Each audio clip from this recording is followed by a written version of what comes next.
Hello everybody, this is Leslie with Black Dog Vintage. How is everybody doing today? I am going to do a little bit of a different video for you. We're going to talk about counterfeits and how there are so many counterfeits in vintage jewelry going on right now. And they're so prevalent in so many different markets. So before we get into it though, I just want to say thank you everybody for being here. Thank you guys for subscribing to my channel.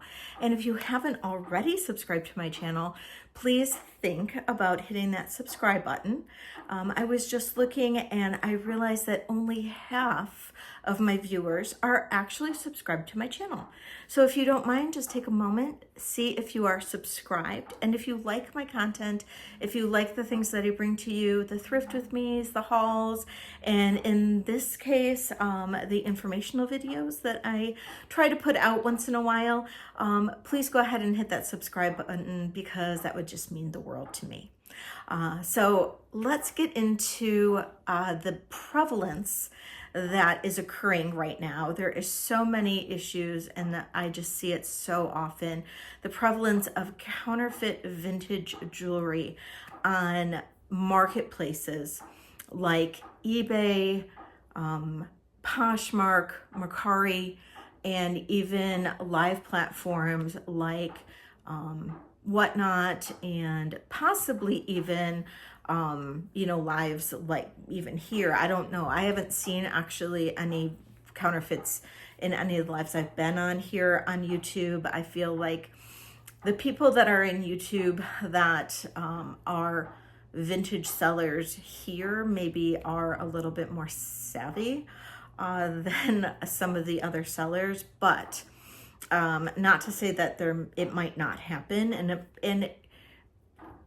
I don't think that a lot of the times maybe there are people that will sell this type of counterfeit jewelry purposely, but there are people that do as well.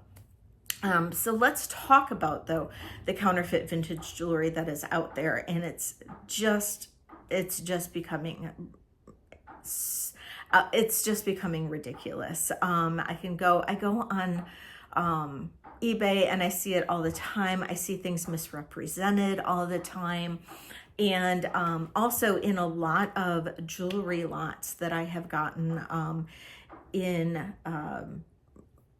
from high bid and from other types of auctions that I've won, even on Shop Goodwill, that I'll see, I know that there's things being represented as vintage that are not. And then I've also seen a lot of pieces that are counterfeit Weiss or Eisenberg. I just recently got a piece, and I talked about it actually in my live, that was, it looked like a Hattie Carnegie and it wasn't. It was, oh, actually, I'm sorry. It looked like a Miriam Haskell and it wasn't. And it was, I just see these things all the time. So let's talk a little bit about it. So how do we recognize it?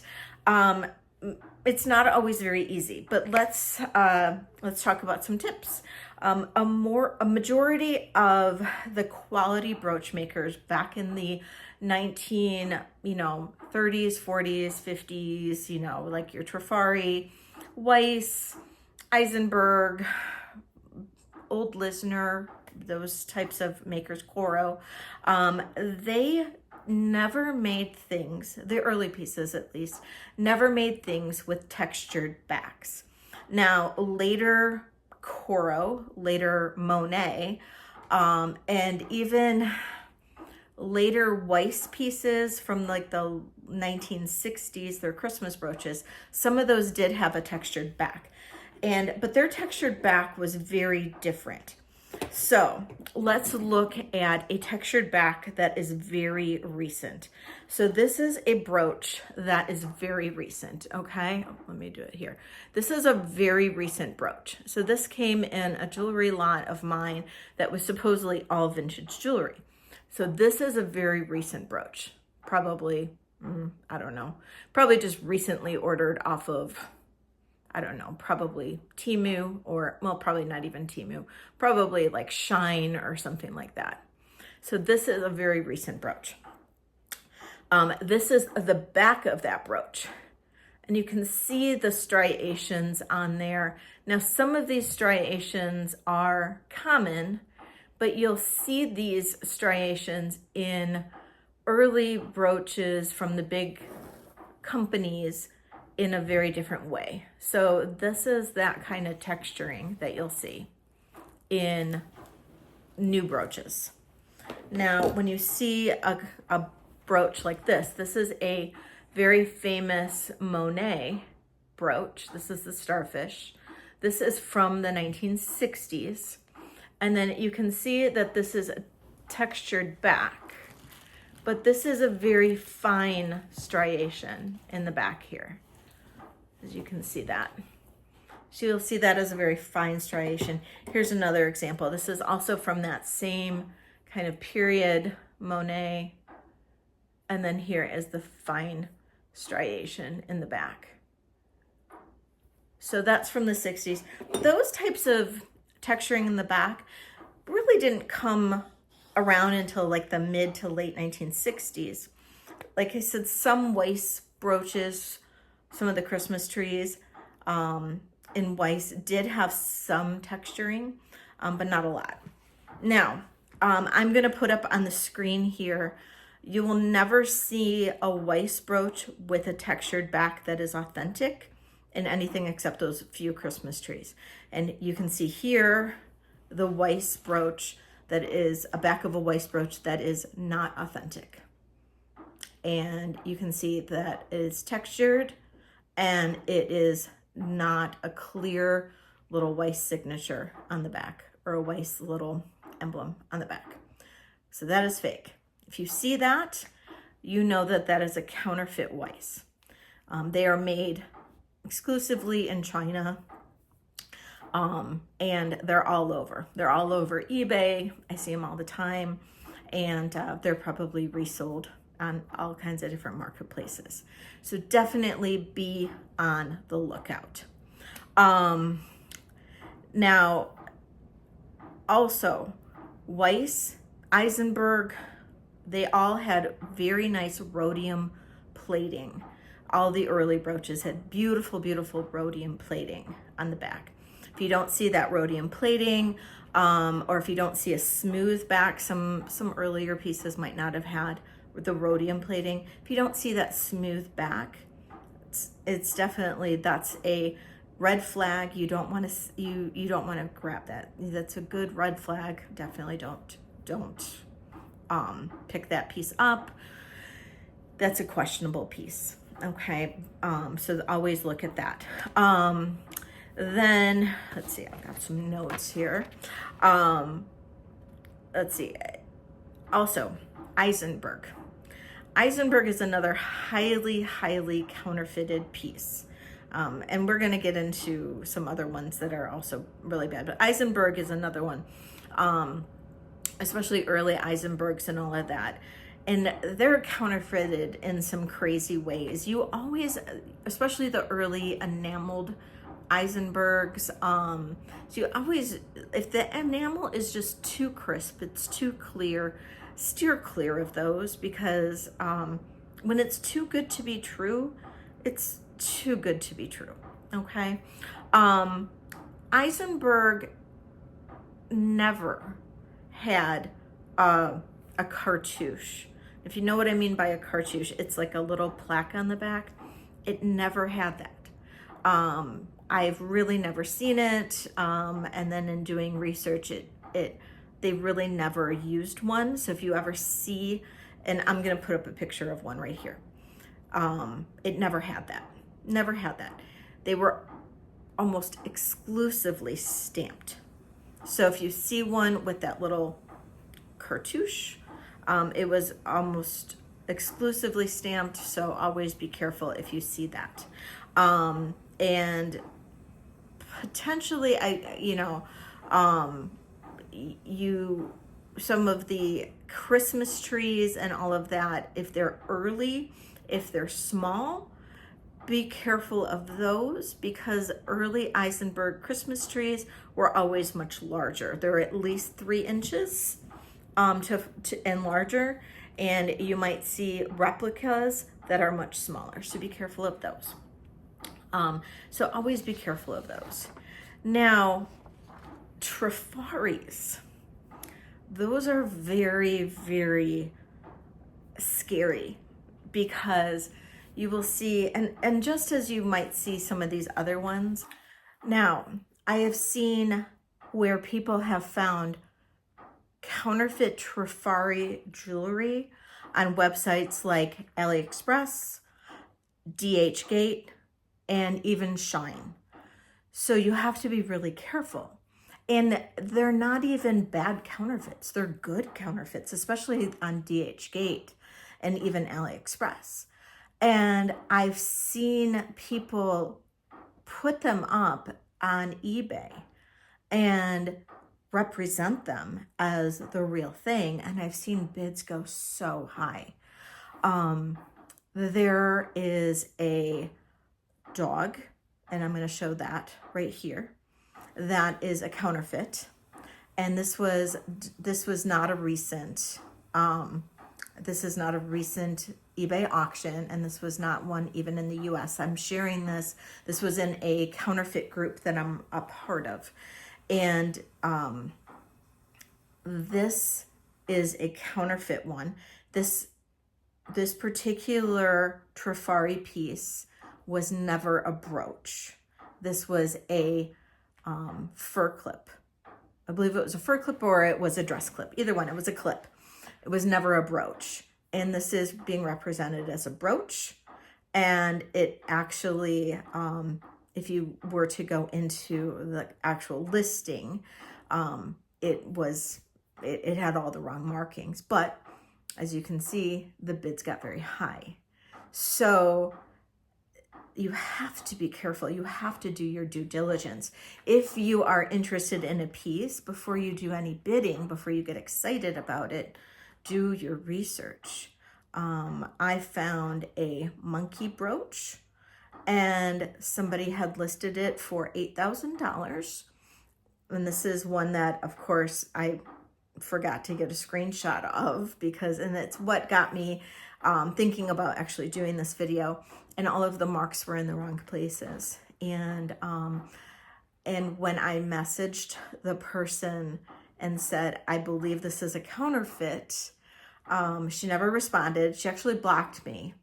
And then I went in, I found the listing again, and she had replaced the photo at the back. So you have to be very, very careful.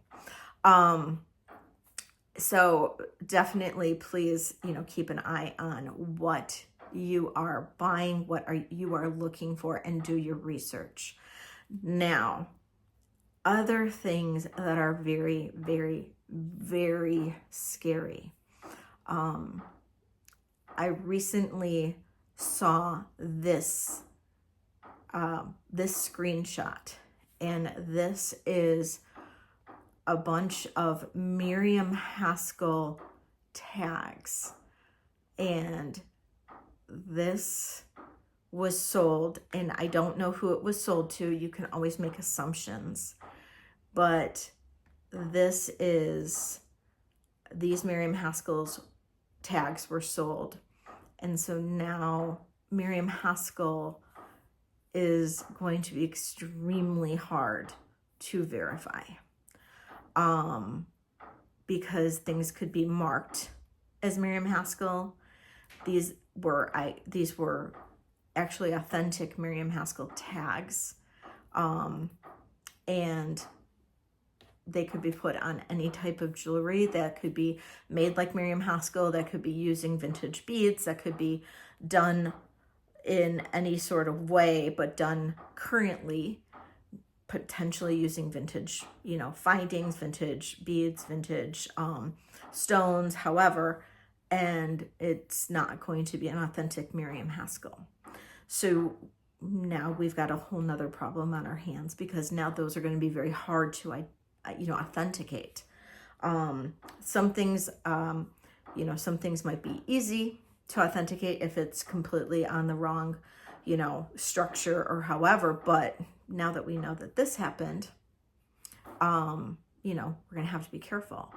Now, how did this happen? From what I understand and from what I read is that there was a warehouse or a stockpile of this, and whoever the I don't know if it was the sons or whoever the company got passed down to, they liquidated all of the stock that was in that company. Whatever was left over, they liquidated it, including those tags. And that was recently. So gotta be careful. Also need to be careful of just the things that are listed as unsigned. If you have something that is considered unsigned, or you're buying something that's considered unsigned, that's an always buyer beware. So unless you can absolutely verify it 100% without a doubt, don't ever buy anything unsigned unless it can be verified. And especially with things like Juliana's or anything along those lines. It's very, very scary. The counterfeits out there are terrifying. They're terrifying. And there are tons of groups out there, identification groups out there. There's tons of Miriam Haskell groups, Juliana groups, all that out on Facebook. There's websites, and I'm going to put like a website right here. Is it julianajewelry.com? That is a great website for identifying Juliana. Identifying other pieces are going to be more difficult if it's, you know, an unsigned piece. And at that point, you know, for Miriam Haskell, lots of Miriam Haskells are unsigned. Don't, you know, I just wouldn't bother with it. You know, you can say it's an unsigned piece that you were researching it and you had an expert tell you. If you did, then there you go. You know, I know some experts in a couple of Facebook groups, and if they say it is, then I will believe them. I've had pieces that are Czech or German, and I've had to research them to see if they've been pieces like a Niger or some other artists that, you know, are makers that didn't, you know, sign their pieces. It's so hard. Vintage jewelry is a learning process. We will never, ever, ever know 100%. But the things that we can know is trying to recognize counterfeit pieces and trying to be honest if we're resellers to understand what we do or do not know and not ever misrepresent ourselves, because when we misrepresent ourselves, we are hurting everybody else. So please, as resellers, let's help each other out. Let's be honest and try to represent our pieces the best that we can. And also as resellers, let's try not to ever resell a counterfeit knowingly. And let's learn about counterfeits. I'm hoping that this video has helped many of you and help recognize counterfeits and recognize what jewelry is possibly new or more current. And just because it's more current doesn't mean that it's not beautiful. Like, you know, this piece is beautiful. I mean, this is a newer brooch. Get it closer up. This is a newer brooch, but it's gorgeous. The colors are gorgeous. It's a beautiful piece. And it's new, but it doesn't mean that it's not pretty. It doesn't mean that somebody's not going to wear it and that doesn't have value. It's gorgeous. But should I represent this as a vintage piece? Absolutely not. Same, I've got another piece here. This is another one that's newer. It's gorgeous. Here we go. This one's gorgeous. Absolutely beautiful. Beautiful blues. I love the pearls. But am I going to represent this as a new piece? No, I'm not. This is definitely not a new piece. This is definitely more current. But does it have value? Absolutely, especially to somebody who loves this piece. This is going to have value to somebody. But I would never go out there and say, you know, I'm never going to go out there and list this piece, if I were to put this on eBay, as a vintage rhinestone flower brooch or anything like that. That's just going to hurt other people in this industry as a reseller, because we have to be honest when we make our descriptions. And then we have to also make sure that we're not going to be selling counterfeit jewelry. And we have to make sure that we're keeping an eye out for counterfeits. So I hope this helped you guys. If you liked it, please leave a comment below. Let me know what you liked about the video. Let me know if this helped anybody. And please, like I said, please subscribe to my channel if you like my content. And I hope that I will see you on one of my next videos. Don't forget, I do live sales on Wednesday nights at 8 p.m. Eastern and on Thursday nights at 7 p.m. Eastern, all vintage jewelry. And I hope to see you on one of those. Love you all. Bye.